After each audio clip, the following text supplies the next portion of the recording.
Hello and welcome to episode 7 of the Warships podcast. We're your hosts, Kelwarn. Tommy. We apologize that we have not gotten a new episode out in a couple of weeks. We've been trying to juggle schedules to get a guest on, and it just hasn't worked out. So we figured that we would just go ahead and make a new episode and get the content out there, and then when we can get guests on from Wargaming, we'll get them on. Before we get started today with our pretty long list of topics that we want to talk about, I just wanted to give a quick shout out to the founder of shipcomrade.com, Critter8, who's had a serious issue happening in real life with his father, where his father's roommate kind of scammed him into signing the deed to his house, and the scammer promptly turned around and sold it while his father was in the hospital. There's a GoFundMe page set up with some additional information, and we'll, of course, link that in the podcast description this week. There's been a fair amount of information about it going on. IRL Gray did a podcast about it, and Jingles has contributed to the campaign and stuff like that. So I encourage you guys to take a look and give if you can. He's in a pretty rough circumstances, and he's a valued member of the community of creating shipcomrade.com and running that on a daily basis. So, all right. With that, we're going to jump into our discussions for the week, and obviously the big thing that's in World of Warships has been the 0.5.11 patch. I actually have to make a slight confession that I haven't played a whole lot of matches in 5.11. I've been pretty distracted playing Legion with my friends, but that's a story for another time. But I think the biggest thing that was kind of hyped up in 0.5.11 was the addition of this armor viewer, and it's something that has been rumored for a very long time, essentially since release, as people have been begging for an armor viewer. There's been a lot of videos and stuff about it, and talking about the vulnerabilities of different ships, and I think that it helps new players quite a bit. But Kami, I really feel like a lot of the things that people are talking about that they learned from the armor viewer are things that experienced players already knew. Yeah, I mean, I've looked at the armor viewer a few times on a few different ships. It's kind of interesting to look to see, how the armor is distributed. But to me, if I'm in a battleship and it's a cruiser broadside, it doesn't matter if if I've looked at its armor, I'm going to delete the cruiser. It is experienced players know where to shoot. They know where to aim. They know how to get rid of ships efficiently. Newer players, yeah, it could be an interesting addition to how they can learn to play the game correctly, because they'll learn the correct spots where they need to aim. But for experienced players, it's just another, I guess, add-on for us to look at. Yeah, and I think that as new ships come out, it'll be more important as if we had gotten the armor viewer as the German ships were released, I think that we would have been like, hey, this is something I can learn how to shoot at German ships. But, we kind of had to learn how to shoot at German ships, and then we got the armor viewer and like, oh, yeah, they have turtleback armor. There's not a lot we can do. We just shoot them in the upper hull. Yeah, and that is a good point about new ships coming out.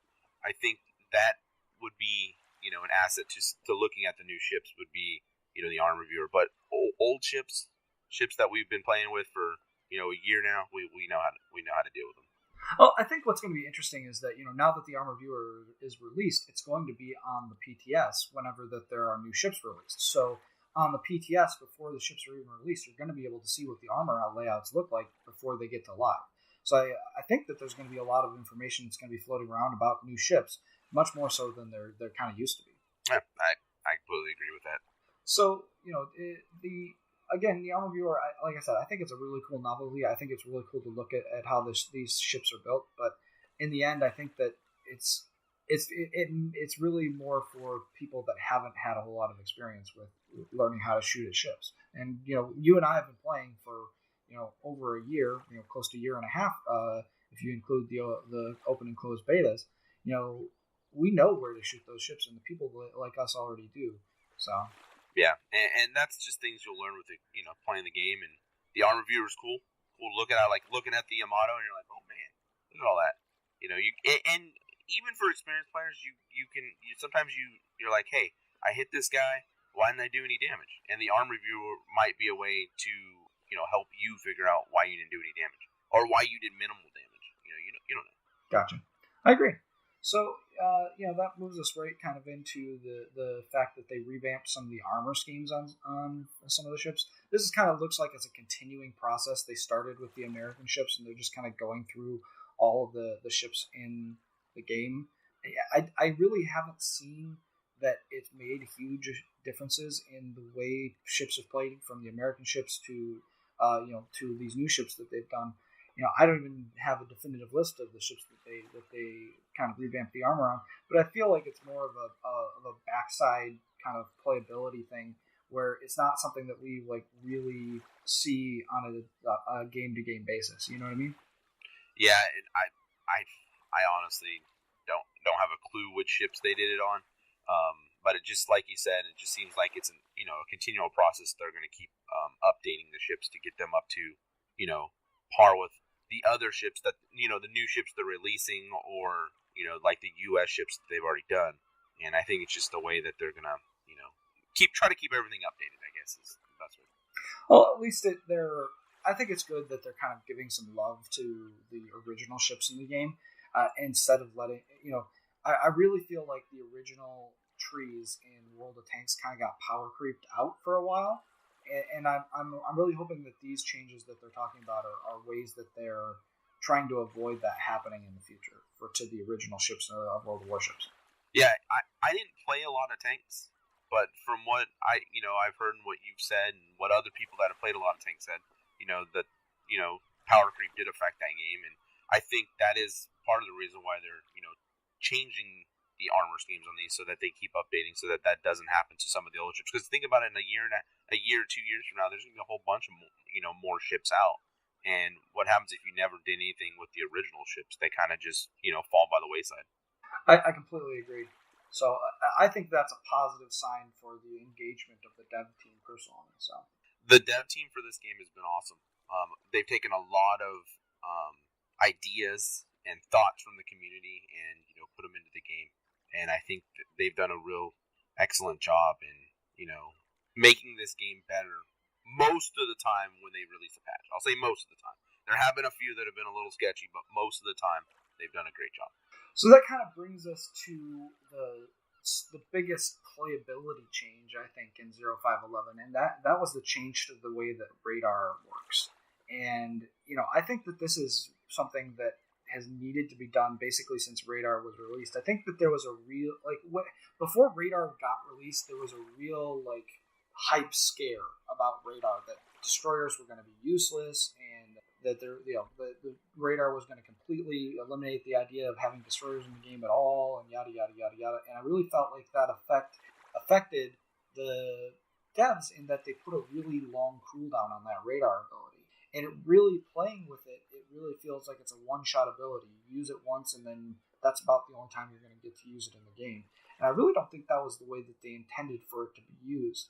So, I'm kind of on board with this idea of improving the cooldown. By it looks like it's about 50% decrease in the amount of time for both the tier 1 and the tier 2 consumables. I really feel like that because I run the tier 2 radar consumable, I feel like that's going to make it actually a usable thing to defend myself and to defend my team. Yes, the radar changes are good. And this is not a hit out at destroyer mains or anything like that, but, when radar was first introduced, everybody was like, oh man, it's gonna kill off DDs, it's gonna make it really tough for them to play the game. And honestly, with the long cooldown, it really didn't. I mean, the standard option originally was 360 seconds. I mean, that is a long time for you to, if you're on a US, 6 minutes. Yeah, 6 minutes, and an average match lasts 15 minutes, maybe. Yeah. So that'd be 2 uses if you use it immediately. Yeah, I mean, in the first few minutes of the game, everybody knows people are going everywhere. So I mean, it may not. You may only get 1 use out of it. So, and the vast majority of the times that I have radar on my ship, I only get to use it once in a game. And I think that was a real shame, and that it was kind of nerfed before it ever got a chance to be what it needed to be. Yeah, and there's actually people that I've talked to that before they made the change, even though it was an option, didn't even use the radar, which is saying something in the sense of maybe the cooldown was too long. But for me, I think it's a great change that they've kind of had. It adds a whole new aspect to the game. especially with, like, for me, when you play with ships that have radar in a destroyer, I was never really worried about them because I knew once they popped it, they may never get another chance to pop it again. I completely agree. I think that I've been really loving on the Des Moines lately. I really, I got it the last time they put it kind of on sale for credits, and then I kind of used some free XP to get it right before the German battleships came out. And I've been really loving that ship. It's a real blast to play. It's got a really unique play style that from the other Tier 10 cruisers that I have, and I feel like it's a really, really strong ship. And I loved the radar on it, but I would use it and to kind of make sure that things were around me, and then it'd be down, and then I would be torpedoes would come out of nowhere, and I'd be like, oh crap, I need it again, and it would be like down for 2 or 3 more minutes. It's like, why did I even take it? You know what I mean? So I feel like, especially at the high tiers, that this is going to be a real, because the high tier radar is really, really quite good, both on the Moskva and the Des Moines, as far as either duration in the Des Moines case or range in the Moskva's case. That's going to be a real significant danger to destroyers in a way that I feel like they acted with impunity before. Yes, and another thing to keep in mind when with the change to the time, you'll be able to pop radar pretty quickly, and you may pop it at an inopportune time when you actually didn't need to pop it. And this is going to add another aspect to it, is timing of the radar, because you're going to be able to use them more frequently. You could actually run out of radar now, depending on the situation you're in. And I think that's going to add a whole new, feeling to the game. Because think about it, you go into a cap with your cruiser, supported destroyer, you pop your radar, and it's back in 2 minutes if you're using premium consumables. If there's a DD hiding around the corner or something, you can pop it again. And I think that's going to make it people use it more, which they could run out quicker. It's interesting that you bring out the fact of running out of radar. I completely forgot that radar had even had charges. Like, it was like just up when you needed it, and you never really ran out. But you're right. The cooldown on it is going to be essentially equivalent to your repair consume. Maybe a little slower, but there's going to be a chance that you can use all of the charges on your radar now. Yeah, and I was talking to a friend of mine, Slap, and he has been playing the Baltimore lately, and has found it that he's using his radar most of the time. Many times a game, and it's the cooldown has really helped, the ability to hunt destroyers. Well, that ship needed some help, the Baltimore. We talked about that on our last podcast. The Baltimore just needs a little help, and that little bit from the radar, well, I don't think it fixes the Baltimore. It certainly makes it a little bit of an easier ship to play. Yes, the poor Baltimore. Alrighty, well, there was one more change in the 0.5.11 patch notes, and it's an increase to fighter ammo for the U.S. Navy carrier fighters. And I don't really have a real good sense of how this might change things, other than maybe the Saipan, which was kind of notorious for running out of ammo constantly. Do you feel like it's... I know that you've played a little bit around more with the USN carriers than I have. What do you feel like this 33% ammo thing is going to do for US carrier players? Well, I have played some carriers, mainly Strike Lexingtons to poo on people in randoms, but I think the more ammo is going to make air superiority at the at any tier a little bit more viable. You still have less squadrons, but your fighters are they were already better, and you had more of them. Now they're going to really win. But with more ammo, you could get into the situation where you're leaving your fighters out longer, not bringing them back to reload at the opportune time because you have more ammo, and that can cause you to get caught out with your fighters at maybe 1 or 2 ticks of ammo when the enemy carrier has full ammo, and you could lose your fighters because you were just relying on that 33% change. That's an interesting point. I guess I hadn't really thought about it from that perspective. What do you think that you're going to see more strafes out of U.S. Navy carriers pilots now? I do, and I believe our RCVs were talking about it on Slack, and they were saying that the 33% increase gives you an extra strafe, which to me, if you're competent in strafing, that's a huge advantage for you. Yeah, I would agree. I always felt like that it didn't seem to. Again, I'm not a U.S. cruiser player, but it didn't really seem like they used strafe terribly. Or excuse me, U.S. carrier player didn't really seem like they strafed very often, just because they just didn't have the ammo for it. Yeah, and I haven't really played any of the top.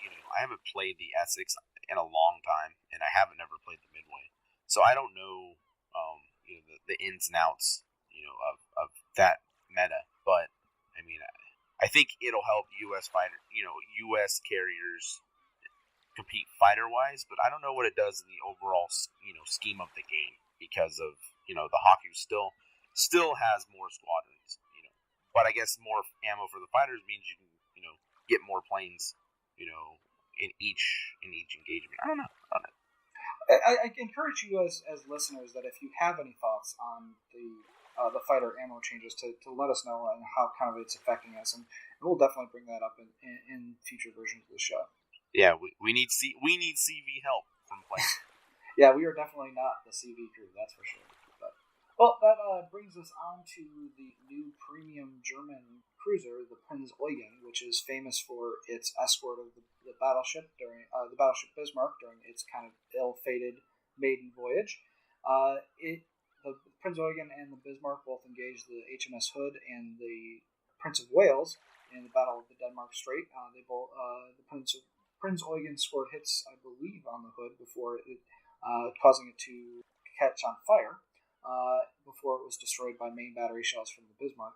So I really feel like the Prinz Eugen, and it is just a premium version of the Admiral Hipper cruiser, which I'm a big fan of the Admiral Hipper. It's a fun ship. I just don't really feel like I need another premium German ship when I've got the Scharnhorst and the Tirpitz, and yes, you're going to get this kind of cool permanent camouflage that gives you an additional 50% Commander XP bonus.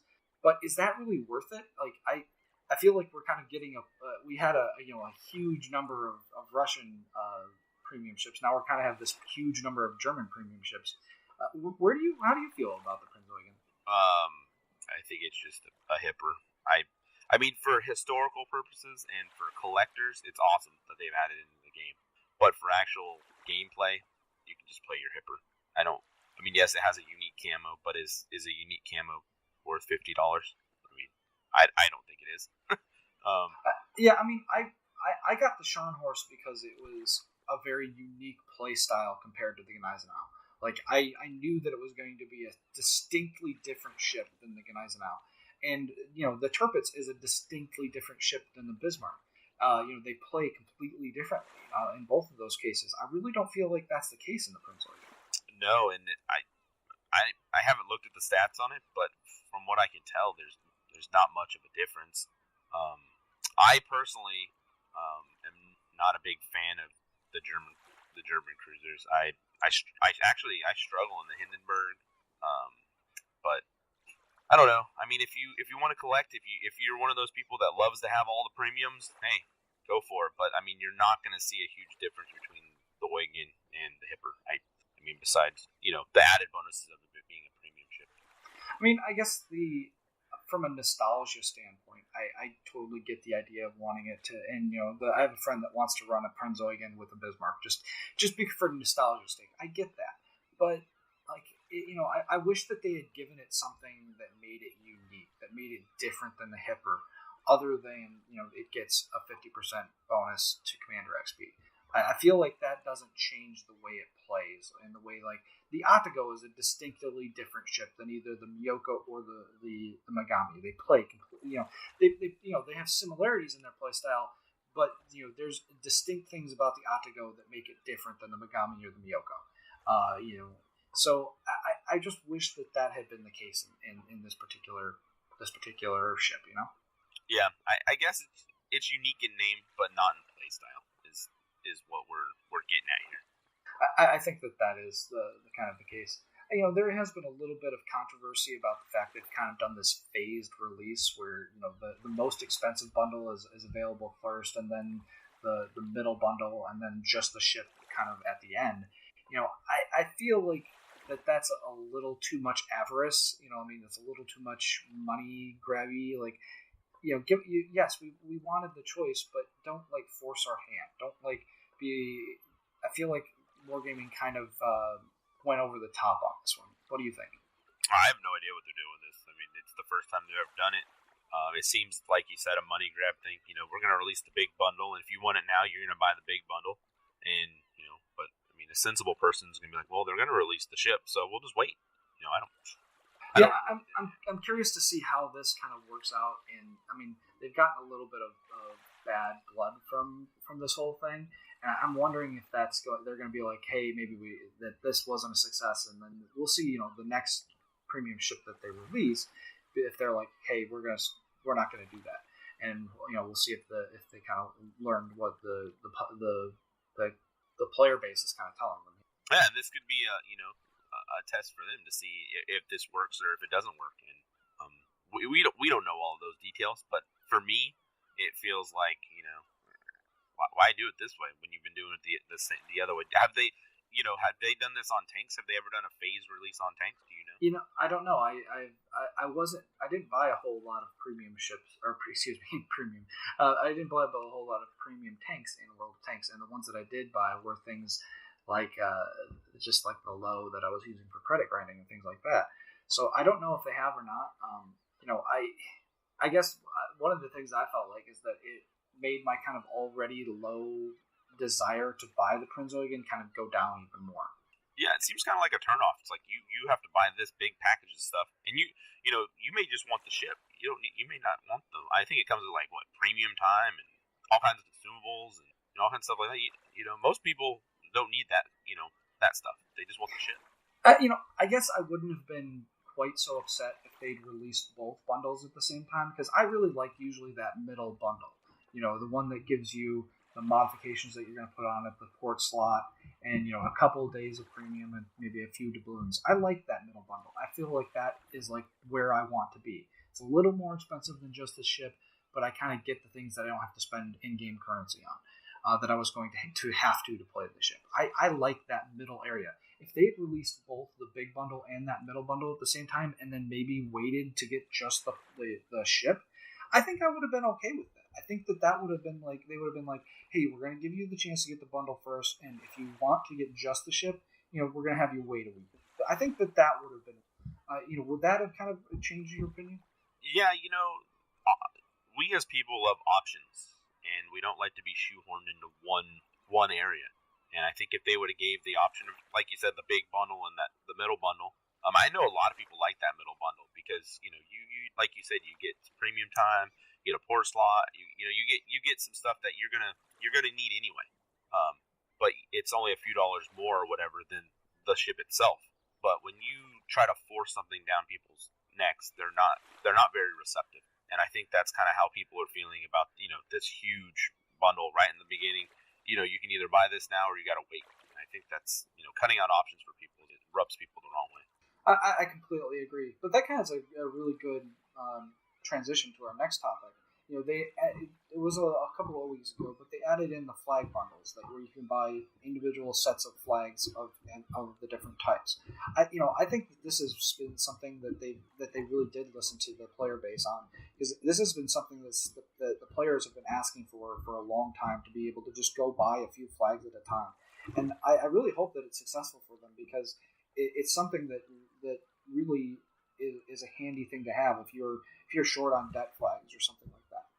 Too bad I don't think you can buy debt flags. The only flags I think you can buy are like economy flags, which to me is, we've had, it's interesting to look at the different regions and what different shops sell and what different player bases want.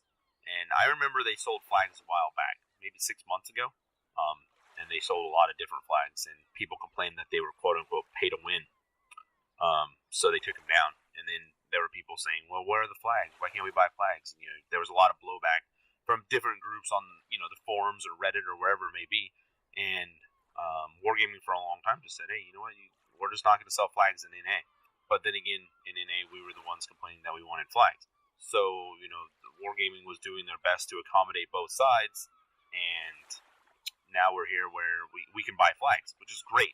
I think, people that want to get through ships can buy the XP flag, or Train a Commander, I think they can buy the Commander flag. But, I mean, this whole, against what people want to spend their money on, I mean, I would never tell someone to go, hey, go buy those flags, they'll help you. But, I mean, I would love the option to be able to buy the flags that I wanted, because if I want to spend my money, I should be able to. You know what I mean? Yeah, I agree, and you're right. I just went and looked, and it is mostly the kind of the economy type flags, the XP and the credits and stuff like that you can buy. And I think that's a reason. Now that you mentioned the controversy from before, I think that's a reasonable compromise of hey, we can help you get through flags, but we're not going to give you like a market advantage over other ships. It's kind of their philosophy that premium time that increases your return per game in terms of economy, but premium doesn't like make you a harder target to kill. So I think that you're right. I think this is a kind of a middle ground between giving people an advantage in amount of time that they spend on the game versus giving them an advantage over another player. Yeah, and I'm fine with it. I am too. I'm glad that they kind of came back out there. There have been several times where I've been like, hey, man, I'm short on a couple of these flags. I'd really like to go buy a few more. But can we get some debt flags? But I know that's things you got to earn in the game. But man, yeah, it's interesting because there's been a lot of people. People are using the moniker "fun and engaging mechanic detonation," and I really feel like it's a little overblown. Personally, I don't detonate that much. Granted, I don't play destroyers that often, but I know the last time I detonated. I know why I detonated. I've been in a Yamato and detonated. I know why it happened. I took a torpedo right under the number 2 turret. Yeah, a torpedo hits my magazine, it's gonna explode. That seems realistic to me. Yeah, I wasn't terribly happy about it when it happened, but things like detonations have happened in naval battles in history. To take that out, I think makes the game weaker. Do you know what I mean? I'm fine with detonations being in the game. But what makes it? I played a game, I'd say a couple weeks ago, where we had 3 ships detonate within 2 minutes on our team. I mean that pretty much ended the game right there. And that's maybe partly their fault that they weren't wearing det flags, but maybe they didn't have any. Either way, I mean the RNG of detonations is to me, sometimes can be in a bad spot, but. I agree that detonation should be in the game because historically it has happened. Look at like the Barham, loaded, or the Hood for that matter. Yeah, it has happened, which I'm okay with. Maybe they need to change the occurrence rate. I don't know. I don't even know if we know the rate at which you detonate. It all seems RNG to me. But my thing is, I've played 6,029 games in the release of the game, and I've detonated 19 times. So that is a minuscule amount. And yes, I do play a lot of battleships, but I can tell you that I have detonated in battleships. I've detonated in the Izumo, the Yamato, and the Warspite, at least from my recent memory.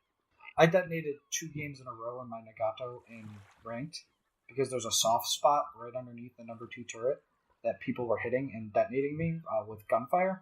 And I was like, okay, in ranked, I'm going to just bite the bullet and wear the det flag because the margin's so much slimmer. Yeah, and I would. This is a whole other topic for another day. But if you're playing ranked, make sure you're wearing your det flag, especially if you're in a destroyer. You don't want to be that guy that sails into the cap, gets into a gunfight, and 2 shells later you blow up, and there goes the game. Don't be that guy or gal. Don't be that guy. Don't be that guy. So you mentioned that you have 6,000 games. So I know that you've had some players asking you kind of your impressions on the overall kind of feeling of different lines. I think this is a good opportunity to ask you, we can maybe do 1 line a week or so, 1 line an episode. What's your overall impressions of the German tech tree now that we've got both the cruisers and the battleships? I love the battleships. I don't love the cruisers, I guess. The cruisers are good. The AP is great. But I think from what I've seen, the normalization has hurt them. And that's what some people have said that I've talked to. I don't know for a fact. I haven't played my Hindenburg in months. I played the York a little bit, but I mean, you shoot HE out of it a lot of the times. Just haven't really played any German cruisers in a while. But I love the German battleships. I feel they are awesome. When you get into the fight and you're brawling and those secondaries are going off everywhere, and you're just, you're tanking damage, you're dealing damage. I find it fun. I've ever since the Bayern to the Gneisenau and through the tree, I've loved it. And I know there's been people that have said they're squishy or whatnot. I mean, they are a little squishy, superstructure wise, but the ability to protect your citadel and not get one shot by other battleships is pretty awesome to me. And you got to play them differently. And do you feel like the German battleships have changed the way that battleships in the game play just on a overall level for battleships itself? I don't think so. I think I've seen the German battleships played the same way that people play the Yamato and the Montana. I just think personally, if you want to be aggressive, the German battleships, especially the ones that you get when they get the Hydro, because I mean you can going around corners and there's DD there. It's not as scary because you can spot things, and I think that is a huge advantage for the German BBs when you get that ability. From the Bismarck on, I think it's a huge advantage that they get. I agree. I think that the maneuverability, like I've got the Bismarck, but I haven't felt a huge urge to push past the Bismarck. Both the Friedrich de Grosse and the Grosser Kurfürst, both of them are they're so big and so unwieldy to maneuver around. It seems like that I'm not excited to go grab them. I enjoy playing the Bismarck. I enjoy playing the Tirpitz. I enjoy playing the Scharnhorst and the Gneisenau. But I have Iowas. I have my Yamato. I've got my Montana.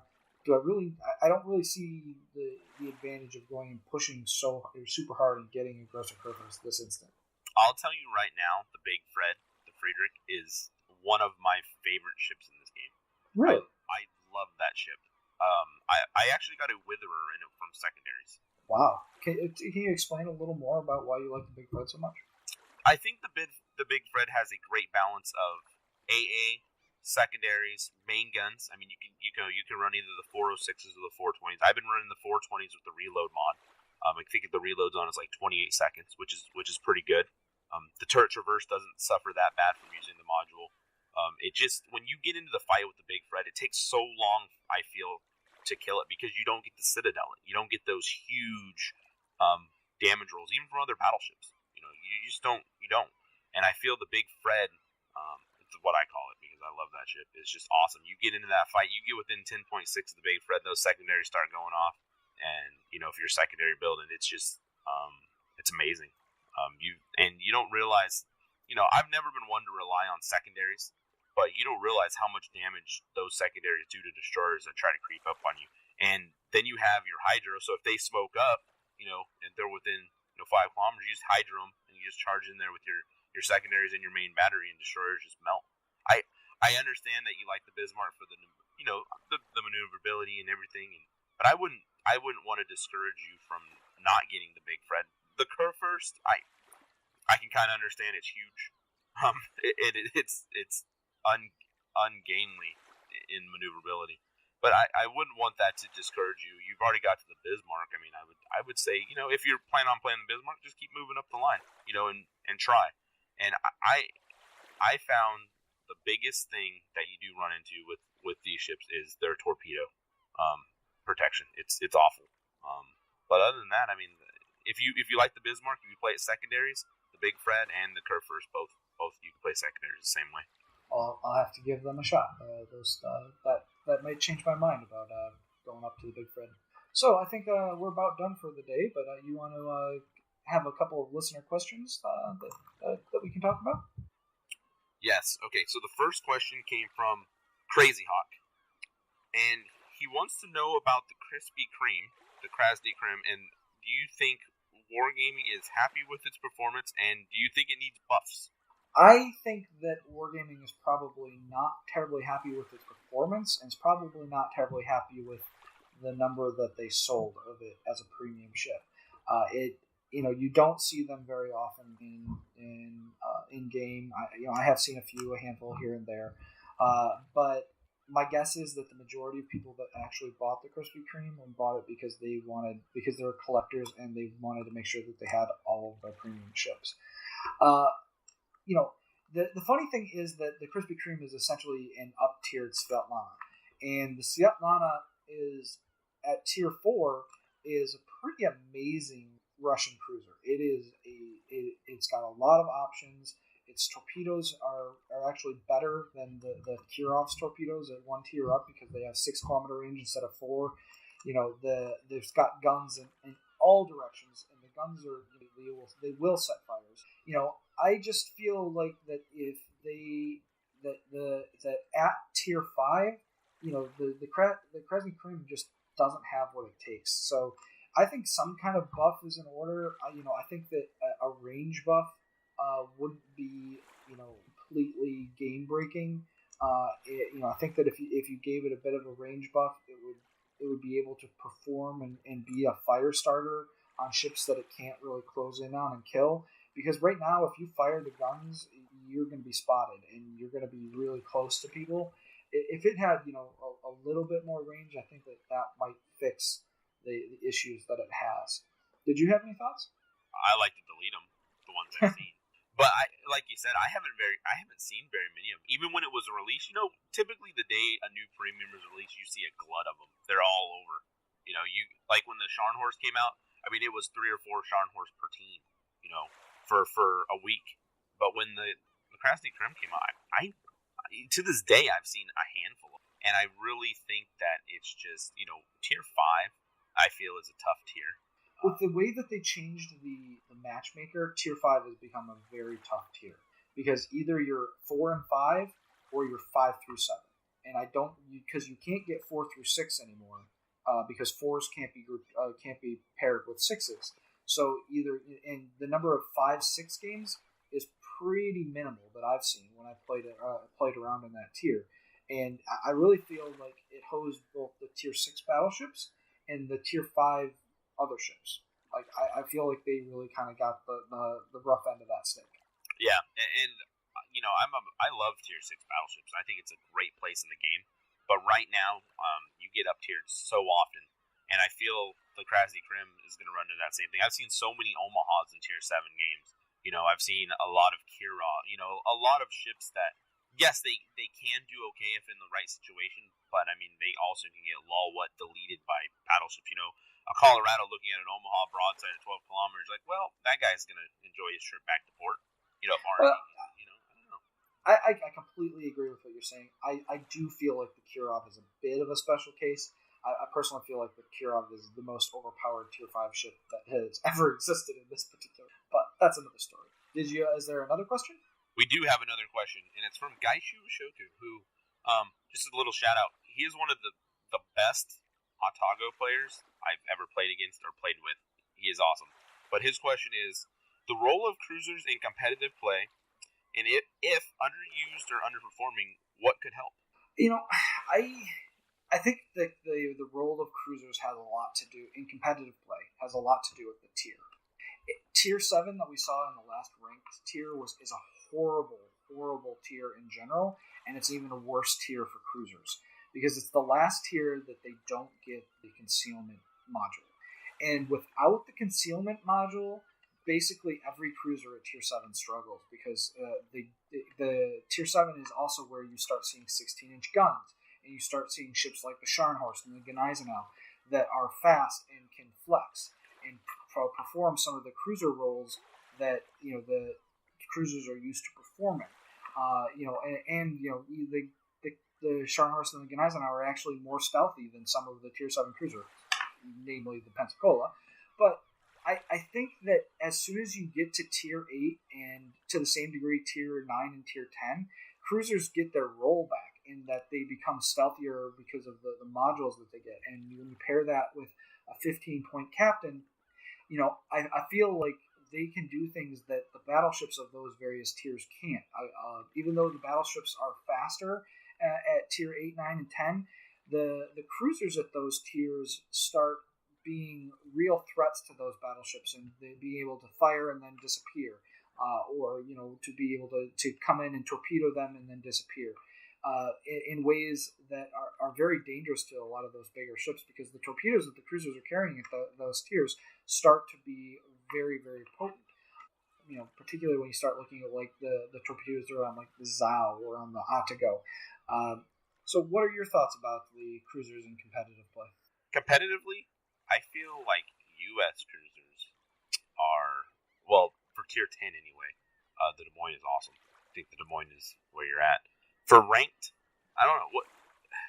For tier 7, of the last season, it was basically Myoko.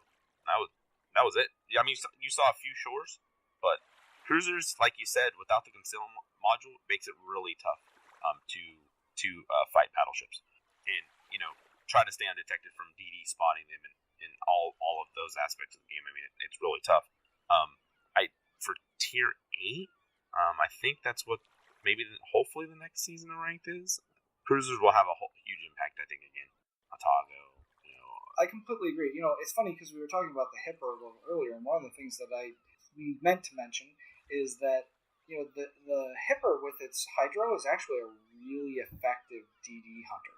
It's very maneuverable. It can dodge torpedoes, and then it can just get in among the DDs with its Hydro and just kill them really quite quickly. I think it's really underrated for that. And I think it goes back to what you were talking about with the higher tier German battleships of not being afraid to go around a corner. Yeah, in competitive play, I think the meta will change depending on what tier it is for ranked or team battles or whatever it may be. For Supremacy League, I mean, it's tier 8, so it's going to be Kutuzov and Tago.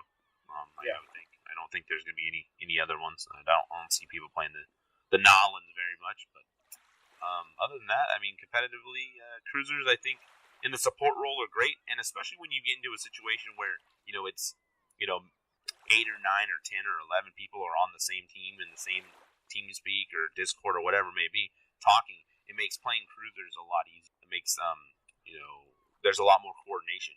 I think in randoms, cruisers get pooped on a little bit, or they dominate the game just depending on, because people don't pay attention. They either don't target them or they target them too much, just depending on what tier, what game, what game mode, whatever you're doing. Like the Zao. I mean, if you don't target a Zao when you have the opportunity, it's going to kill you.